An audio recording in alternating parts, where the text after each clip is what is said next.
Good morning, students of class 10. You're welcome back to the online classes now. Let's continue our lesson in geography, agriculture. We are doing lesson 4, agriculture. So it is from page 43 now. We are doing technological and institutional reforms. So the remaining portion are here. There are 5 points I have written over here. Land reform. Land reform was the main focus of our first 5-year plans after independence. After independence, the government they made a plan. First 5-year plans. There, all the land holdings, the people owned the land holdings which were very small. It has to be reformed. So, land reform was the main focus of the government. In order to produce more, land reform was necessary. Now here, number 2, the right of inheritance. Right of inheritance means a family possesses a plot of land, and after years, when the children grow up, the land will be divided among the children and the land holdings become more smaller. So, in a small land holdings, the input will be more but the output will be less. So in this way, the right of inheritance had already led to the fragmentation. Fragmentation means division, breaking away. Fragmentation of land holdings necessitating consolidation of holdings. The government saw that the land holdings are becoming small and small and small because the land has been divided among the families. After marriage, the children are given the land after dividing. So naturally, the land holdings are becoming smaller and smaller. The government found that it has to be consolidated. The land holdings should be consolidated in order to grow more food crops. So, because the land holdings are already fragmented due to inheritance, right of inheritance. So, it is necessary to consolidate the holdings. The government saw the necessity of joining all the land holdings so that farming can be done in a big plot of land so that production can be increased. The laws of the land reform, the government has made the laws. The laws of the land reform was enacted. Enacted means it was made and implemented, but the laws of implementation was lacking. Everything was made, the laws were made, it was implemented, but the response was very poor. From the people, there was very poor response. The government did not go through this process carefully.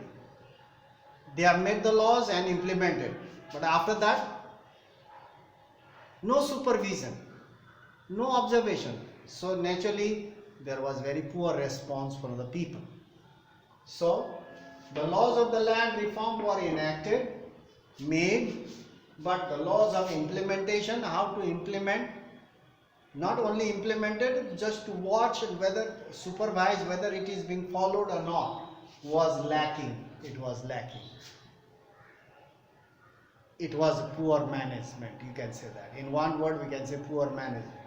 It was lacking or lukewarm. Lukewarm means very poor response from the people.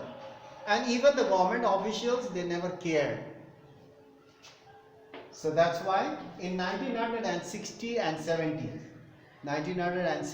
70, government embarked. Embark means get engaged. The government got engaged upon introducing agricultural reform.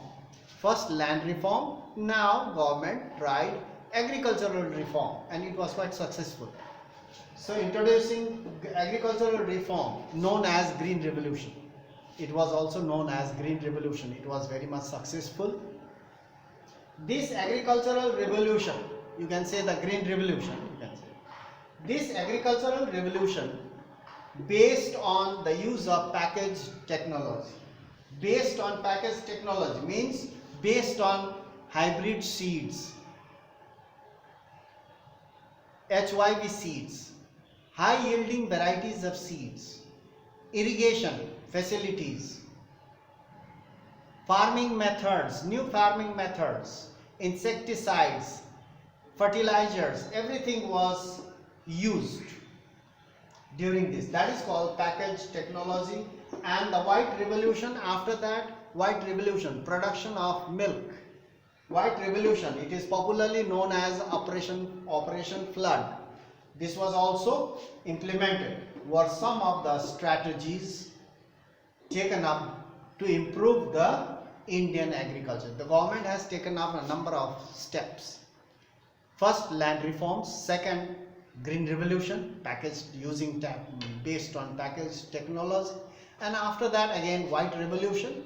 So in this way, government has taken up a number of reforms and steps to improve the Indian agriculture and for self-sufficiency, so that we can be self-sufficient in food production as well as export the extra food grains. A surplus food grains could be exported. So it was possible due to green revolution. But the land reform was, the response was not very good from the people. It was lukewarm. The response was lukewarm or very poor response from the people as well as the government officials.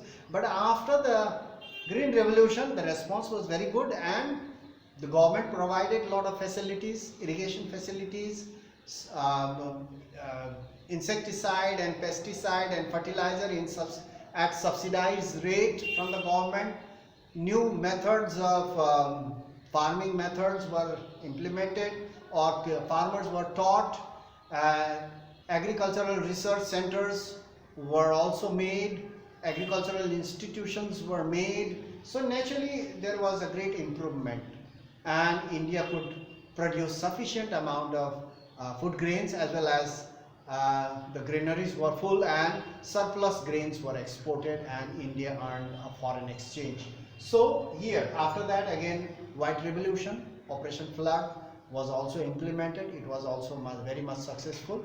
So in this way, government implemented a lot of number of steps for the improvement of agricultural, Indian agriculture. So that's all for today. We'll meet in the next class and continue some more about this technological and institutional reforms.